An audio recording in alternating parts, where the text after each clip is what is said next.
Hey everyone, welcome back to Smart 4 Home. Today, we're diving into a topic that many of you have asked about, how to cancel subscriptions on your Roku device. Whether you're streamlining your budget or just cleaning up your subscription list, we've got you covered.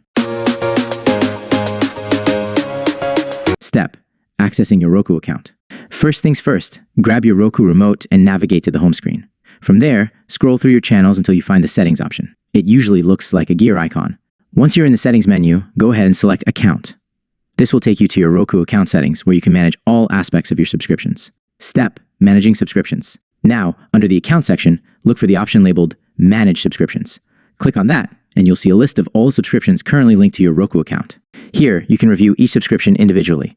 Roku makes it easy to see details like renewal dates and pricing, so you know exactly what you're dealing with. Step: canceling a subscription. To cancel a subscription, simply select the one you want to end. Roku will provide a few options, usually including cancel subscription or unsubscribe. Click on that option, confirm your decision if prompted, and voila, you're all set.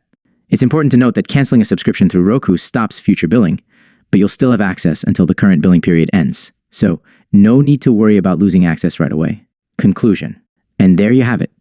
Canceling subscriptions on your Roku device is a breeze once you know where to look. If you found this video helpful, don't forget to give it a thumbs up and subscribe to our channel for more tips and tutorials. Have any questions or need further assistance? Drop them in the comments below. We love hearing from you.